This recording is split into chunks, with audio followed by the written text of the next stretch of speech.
Hello everyone, Ben here, and welcome to an election 2020 prediction. I realized that I was doing my date counting wrong, and there won't be South Park today, but there's going to be a South Park episode as soon as the game comes out, so that actually may show up early in the morning tomorrow.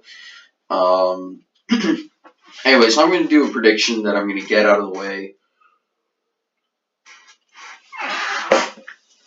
And this is actually going to be two predictions. This way we don't... See, Clinton isn't even listed here. So it's just going to be Trump versus... I'm going to label it as a Democrat, but this is for Clinton. Hillary Clinton, specifically. Truthfully, I think she would lose worse, and there is actually a history of that. If we go to historical elections, let's go to elections where candidates repeated. 1796, for example. Okay, this is actually one of the few exceptions to the rule. John Adams and Thomas Jefferson. And it was a very close election the first time. But this is also a little bit different because not everyone could vote. And you also see that Jefferson and his vice presidential nominee actually tied.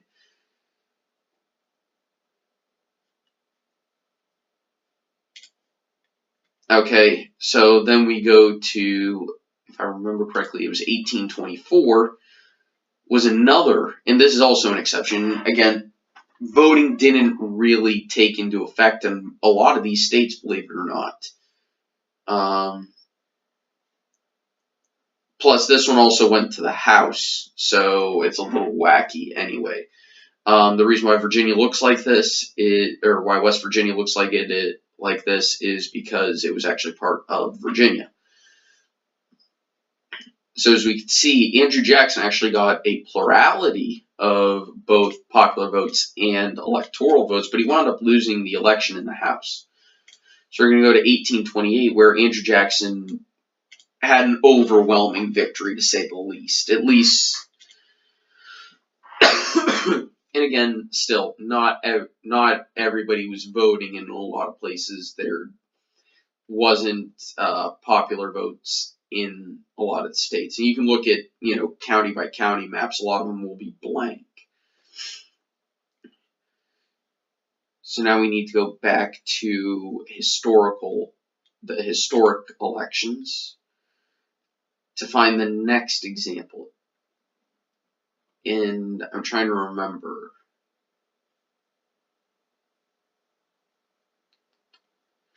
What was it? I think it was the 1880s.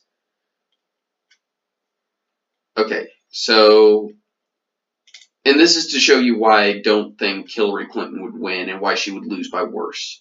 Okay, so Benjamin Harrison and Grover Cleveland. Grover Cleveland lost, and this is actually the exception.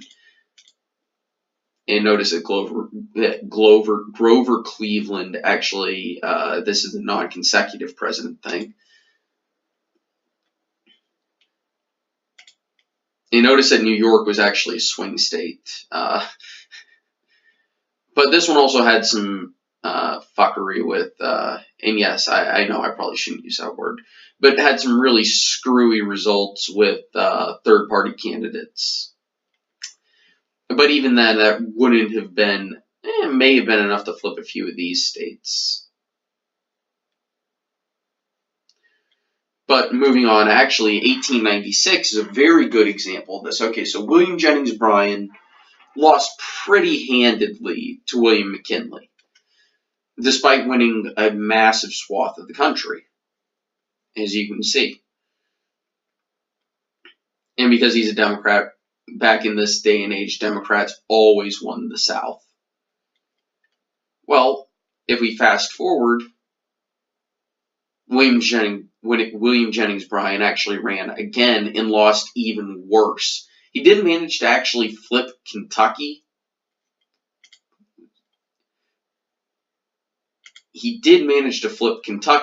But he lost a lot of Midwest states that he won the first time. If we look, he lost these states and Washington, Wyoming, and Utah in 1900. Okay? And we don't actually have to go far to get William Jennings Bryan again, and he lost even worse the third time around.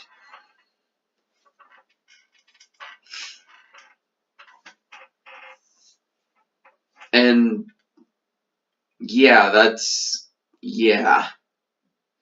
So we're going to go back to historic elections because there are a few more examples of that. Okay, so we were just at 1908, 1912 we're not really going to talk about. Why does it keep scrolling up? Okay, 1960, 1920, I'm trying to remember what it was.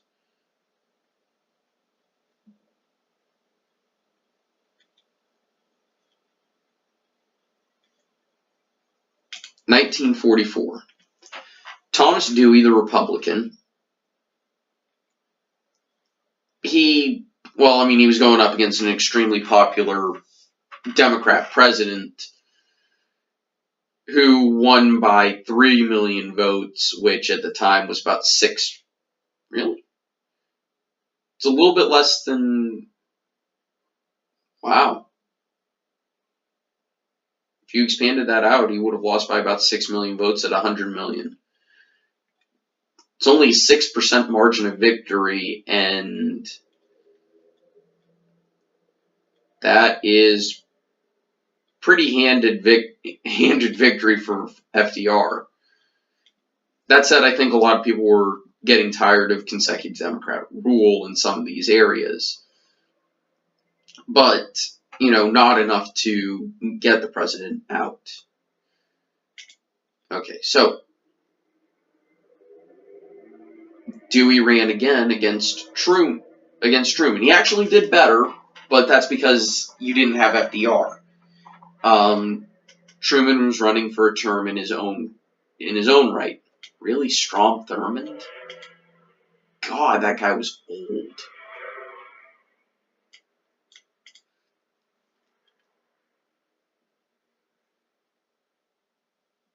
Wow.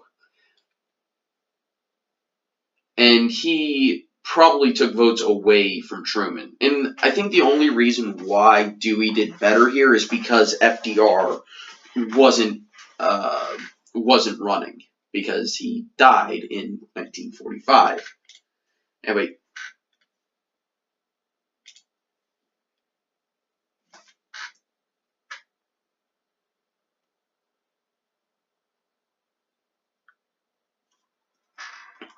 Anyway, so now in the next election, we have Dwight D. Eisenhower versus Adlai Stevenson. And, well, let's just say the country really liked Ike. They really liked Ike. And and Eisenhower won a lot of states, including a few solid South states, including Texas, Tennessee, and Florida.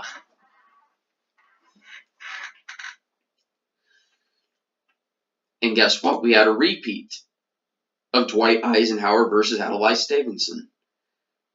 And it was even worse this time. Yeah, Stevenson managed to win back Missouri, but he additionally lost Louisiana, Kentucky, and West Virginia.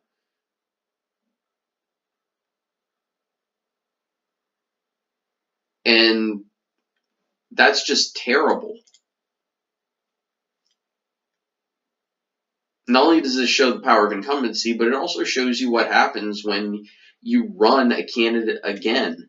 The only time a candidate, and I'm actually going to get to this because this is an exception, Richard Nixon lost, though a lot of people claim there was shenanigans in Illinois, and also arguably, I'm trying to remember where they also thought there were a few shenanigans.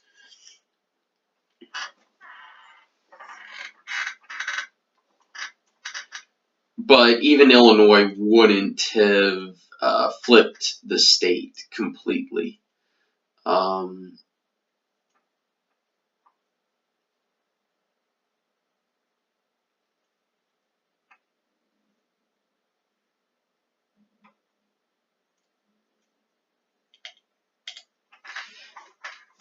And then, of course, this was one of the big blowouts in Electoral College history.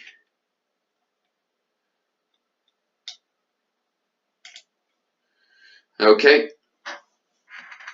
However, Richard Nixon is the exception. Notice how he lost pretty badly in 1960 to John Kennedy, who was extremely popular.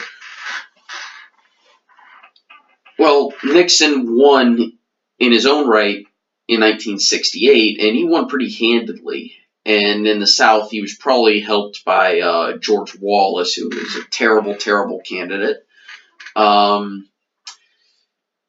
For obvious reasons, okay? He was taking advantage of the Dixiecrat vote pretty clearly.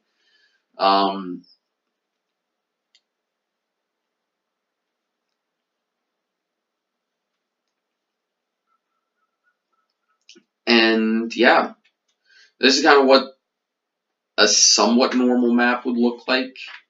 Actually, there was no such thing as a normal map other than a long time ago. But that's the thing.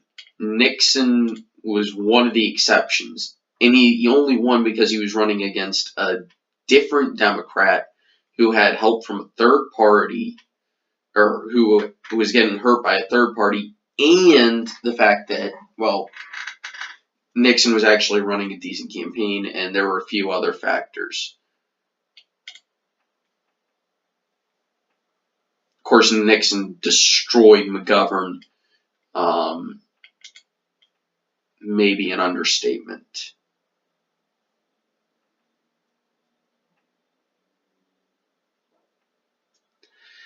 K-76 was actually a very close election. Ohio actually wouldn't have flipped it, but it would have come close. Pennsylvania would have flipped it.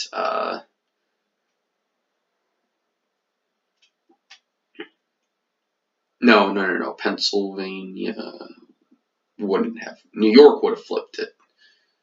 And New York was actually a swing state at the time.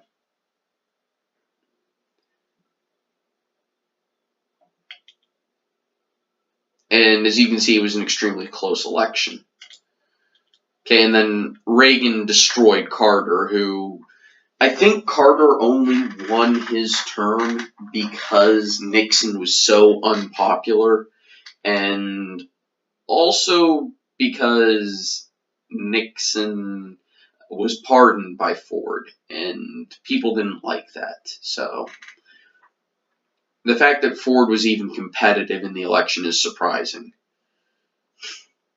So that's one reason why Reagan just completely destroyed Carter.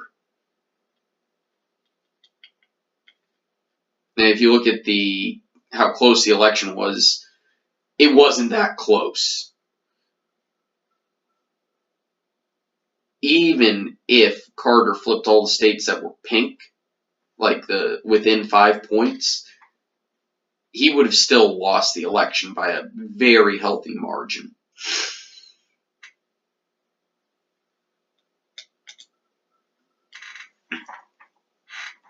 And looking at 1984, you realize just how bad spot Democrats were in. And this is the most electoral votes that candidate has ever gotten, is 525. It probably won't be repeated.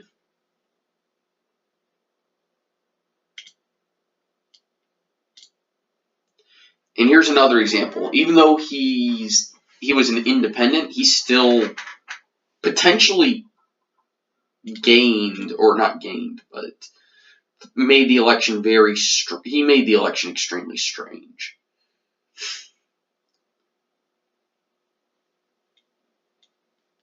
As you can see, a lot of southern states that really probably shouldn't have, a lot of states that probably wouldn't have flipped had Ross Perot not been involved in the election, probably wouldn't have flipped. But also, to be fair, Bill Clinton was extremely strong in the South. He was a very good regional candidate.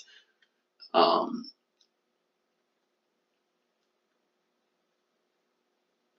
as you can see, started to turn around. But Clinton improved in a lot of other areas too, so it's not that surprising. And not only that, but he was a fairly popular president anyway, despite all the scandals. And he was especially popular with his base. Though he didn't really improve his margins. Also, Ross Perot threw in again, but he got less than half of his previous vote total. Looks like turnout was down too, if we look at it. Yeah, because Bob Dole didn't. Yeah, Bill Clinton got a little bit over his vote total. Bob Dole lost a little of HW's total, and Ross Perot lost half of his vote total. So turnout declined massively.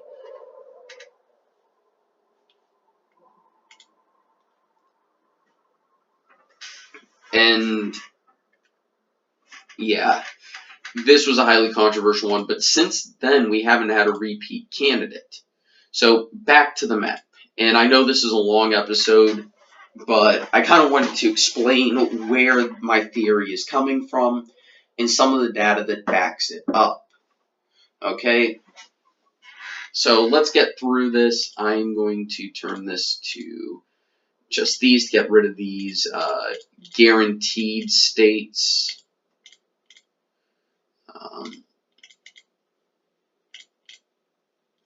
I think Texas would be over 10, and I'm putting any state that I think it would be over 10 points in terms of margin of victory. Indiana was like 17 points. It was obscene, the margin that Indiana was. Actually, I think Iowa and Ohio would be over a 10-point margin of victory for Trump. That's how close. He was almost there in 2016.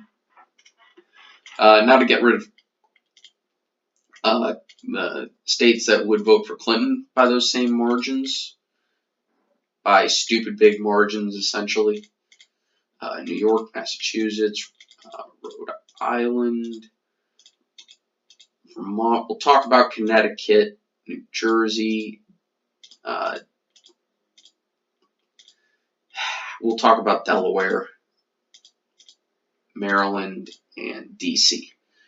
Okay, so this is kind of what our swing/battleground map looks like, and I'm going to actually grab this again, and we're going to go to 2016 and look at the margin of victory map. So these lighter two shades are what we want to talk about, because those indicate that a state was within 10 points, which is where I consider it relatively competitive. Okay, while these were just barely within 10 points, I expect all three of them to be greater than 10 points. Did I include New Jersey as a we'll talk? No. That's because I don't think Trump is going to be extremely popular. But in Connecticut, he definitely overperformed. I think it could be within 10, but I don't see a reason to call it within 10. Delaware was also, and I think there may be some movement towards the Republicans in Delaware. I just don't think it'd be enough for it to flip. At least not immediately. And I'm going to go ahead and do this, and I'm going to bring states that would likely go to Trump. And that would be Georgia. I would expect him to maybe hit 5% in North Carolina. but it's a turnout state. I kind of think this is kind of his floor at the moment. In Arizona, I can definitely see his immigration policy playing well in that state. And especially because somehow he did manage to get, funds appropriated for the wall. I'm honestly surprised that happened.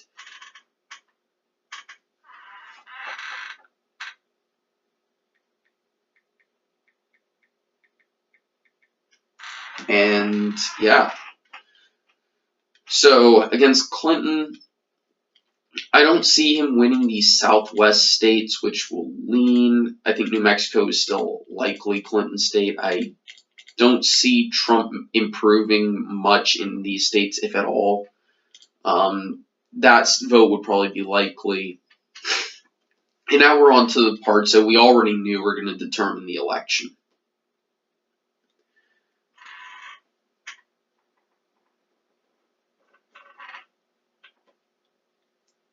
So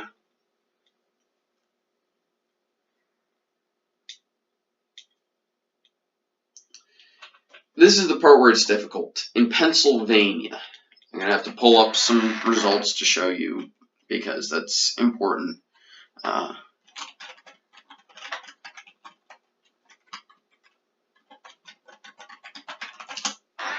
Should have. I'm going to use Wikipedia just because it gives me this map. So Trump won with 48.18% to Clinton's 47.46%.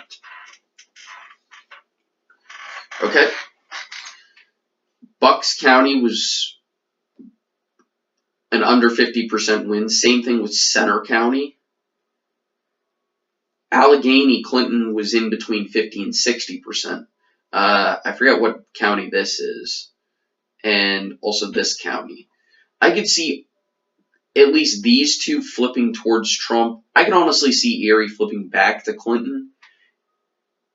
But I think Bucks could flip towards Trump. Because it wasn't that big of a victory, if you can look at that. And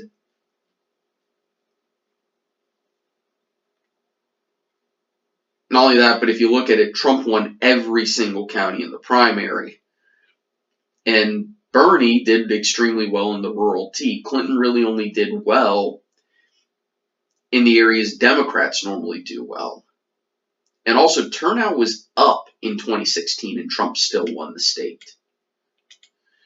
So that indicates, and also this is a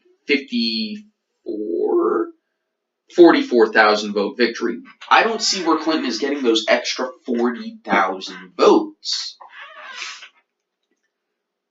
I really don't.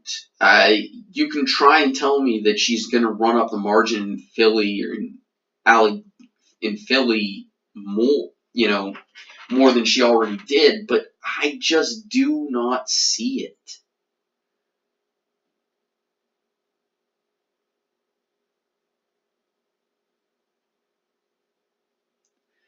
I really don't. So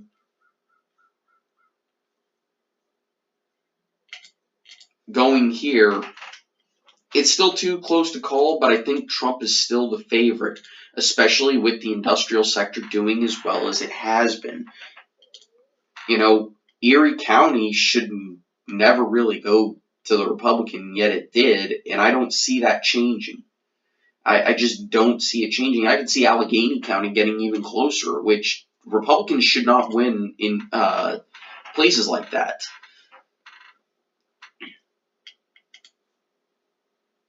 I could see Trump holding on to Michigan, and I definitely think he'd hold on to Wisconsin. That already puts him over the top, but I think it gets worse for Clinton. I really do think Trump would win Minnesota in this scenario. Maine's at large vote. I don't think he's winning New Hampshire. I think some of the things he said about the opioid epidemic and all that just make New Hampshire not a good place for him. Virginia is tough. It'll be determined by who wins the governor's race, but for now, I think Clinton is the favorite to win the state. I wouldn't, I don't feel comfortable making that call for Trump, and I'm giving Trump Florida. And a lot of this is, number one, based off of incumbency. In the Rust Belt, it's based off of the fact that Trump is still decently popular in those states, and also because he's performing well economically there. I'll link in the description a 538 article that said that his economic numbers indicate he should have a net approval rating of plus 12 or something stupid like that. But because he is an ass, he has a terrible approval rating. But his economic numbers are extremely good. People really do like his job with the economy. Nationally, he has a +2 approval rating on the economy, which is the first time in a very long time a president has had a net approval rating regarding the economy. Okay, so now on to the second part. This would be my Clinton-Trump prediction. And of course, things could be extremely wrong. I'm not saying that this is exactly what would happen. Because, Trump may have a lot of things blow up in his face and be a terrible president and lose in a blowout. It just depends on a lot of things. But if the election were held today, I would expect Trump to beat Clinton by even more and probably win the popular vote. Now, versus Bernie Sanders. Let's go back to this and just get rid of the states that would have 10-point margins one way or the other, right? I think Bernie is a poor candidate for these states regarding, at least for the population as a whole. He's a very poor candidate for the South. I'll come back to Georgia in just a bit. Terrible candidate in these states. Missouri is just completely out of play. Let's get Illinois out of the way. Let's get New York, New Jersey. This area he would win handedly. I don't think this area is competitive.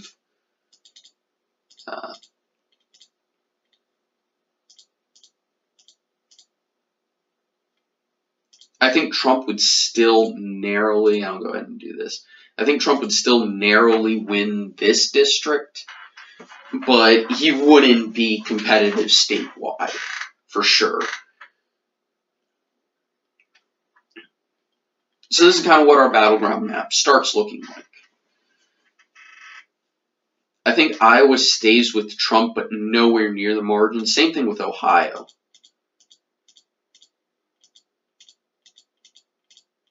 Pretending that Bernie Sanders is not a good candidate for these states is ludicrous. However, I think he's a very poor candidate in the South, and I could see him, I'll give him the benefit of the doubt and say North Carolina is within 5 points. But I think this would be Trump's absolute floor in a Bernie Sanders election. And here's why. Sanders is a very poor candidate in the South. Okay? Once you step outside of some of the densest population centers, once you even get out into suburbs, they are ambivalent towards him in the South. As a matter of fact, the feeling is pretty negative.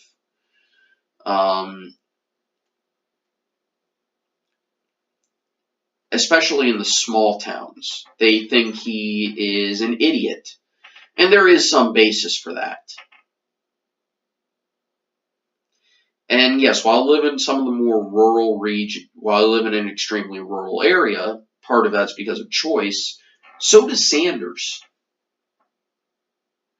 But the difference is the South is not Vermont. And talking to a lot of the Democrats here, they thought they made the correct choice in Clinton, and they thought Bernie Sanders would have lost the election for a lot of reasons, but primarily because he's too far to the left to appeal to moderates. Not independents, moderates. But also, Trump will easily pick up about maybe 1.5 million votes to 2 million votes from Gary Johnson voters, because there's no libertarian heir apparent, and it's just not going to happen, to say the least. I extremely doubt that there's going to be a significant third-party candidate in 2020. I think most of those votes will go to Trump, simply because people who vote for the Libertarian are traditionally Republican voters. Not a lot vote Democrat. And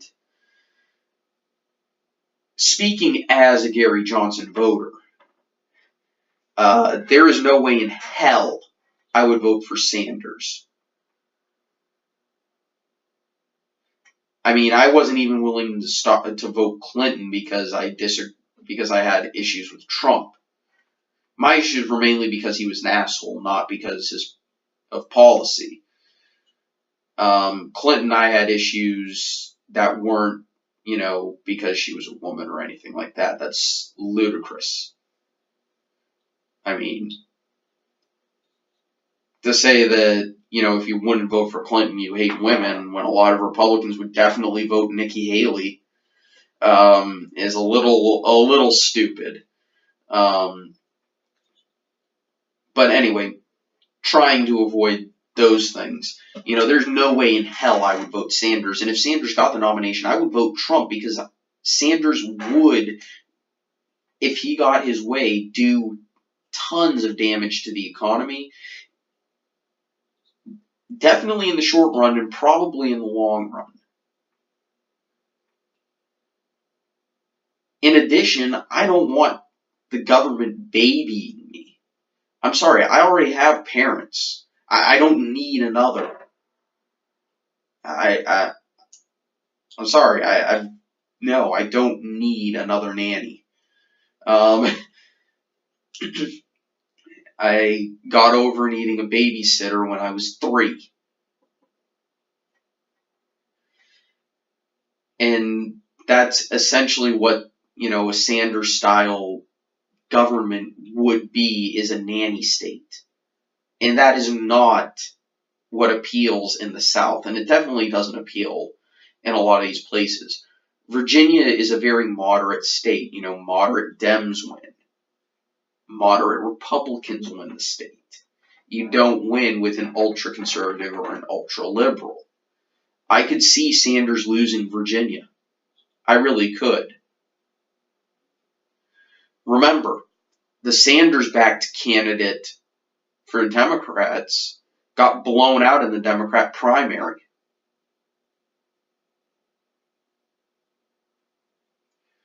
Whereas the Trump-backed Republican only barely lost the nomination for the Republican for the gubernatorial nomination. So I'm going to give Virginia to Trump in this case. I just don't see Sanders appealing in the South. Florida, I'm giving it to Trump simply because of incumbency, and that already puts him over the top. But I'm giving it to him because of incumbency, but it'll be close, because whilst Florida is technically part of the South, Florida is also a traditional swing state, and there would be a lot of campaigning in Florida, and I could see the gap being narrow. And in the Southwest, it depends on a lot of things, including the fact that I think Colorado definitely would vote for Sanders. I'm putting it as a likely Sanders state. New Mexico as well, because Colorado kind of really has has some very strange quirks about it. I'll lean Nevada towards Sanders. I'm going to give him that. I just don't see Trump making a strong. I don't see Trump being a strong candidate in the Southwest, other than in Arizona. Minnesota would easily go to Sanders. I do think Pennsylvania would flip back to Sanders. With wins in what is it? With maybe extending Bucks County margins and flipping Erie and maybe a few of these counties up near the Scranton area. I could see that happening. I'm going to give him also Michigan. I think if he wins Pennsylvania and wins Michigan, I think Wisconsin's default is a 1-point Republican win at this point, and I don't think that changes. Scott Walker has won 3 elections for governor that he should have lost by about 3 to 4 points. Ron Johnson, 2 elections for senator that he should have lost, 1 by more than 5 and 1 by about the same Trump should have lost the state by as a whole. I think Wisconsin is evolving into a red-leaning swing state. So I'm going to give Trump the benefit of the doubt in Wisconsin. But this map is about what I'd expect. So Sanders would outperform Hillary, yes, mainly in the Rust Belt. But he would underperform Hillary in the South.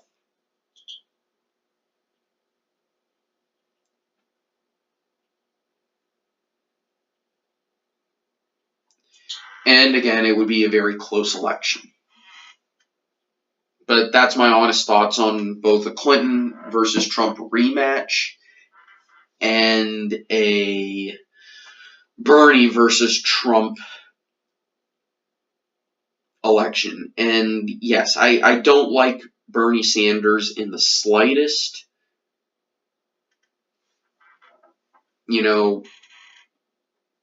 But he's charismatic. He appeals to the voters, same voters that Trump appealed to in the upper Midwest, and would stand a very good chance of winning the election if he could hold on to Virginia. And notice Trump doesn't need Virginia. If he could hold on to Virginia and Wisconsin, if he could hold on to those, if he can win those 2 states, which I don't think he could, because Virginia I think is still a bit southern in a lot of areas outside of Northern Virginia. I just don't see Bernie Sanders being able to cobble up enough support in Northern Virginia, Fairfax, Loudoun, Prince William counties. I just don't see Sanders being able to cobble up enough support to cover the amount of ground he's going to lose in the rural areas and in traditional Republican strongholds like York County, Virginia Beach, in the Tidewater area. And he's definitely going to lose tons of ground in rural Virginia as a presidential nominee. Because remember, West Virginia Democrats said, oh yeah, I'm still going to vote for Trump even if Sanders wins the primary. Like, even West Virginia Democrats, even though they voted for Sanders in the primary, they said if Sanders got the nomination, they would still vote for Trump. Or any Republican for that matter. So, no, I don't see him winning Virginia. And Virginia alone is enough. But Virginia and Wisconsin would be the 2 states I think would decide the election. Maybe Florida would flip. But I'm giving Trump the election just based off of incumbency and his economic numbers. If Trump's economic approval rating was negative, Sanders might win. A lot can change, and I could, of course, be wrong. Don't assume this is 100%. There's always a range. This is just, I think, the most likely outcome, which the most likely outcome doesn't have to be above 50%. Anyway, guys, thank you so much for watching and putting up with this long video. I'll see you next time on Friday when I review the 2020 Democrat primary, and that should be a fun one. It's also going to be another long video just because I've got a lot of candidates to cover, and I'm going to go state by state, county by county, and try and come up with what I think would happen. And I'm going to have a lot of numbers to link and all that stuff. Anyway, guys, thank you so much for watching. See you next time.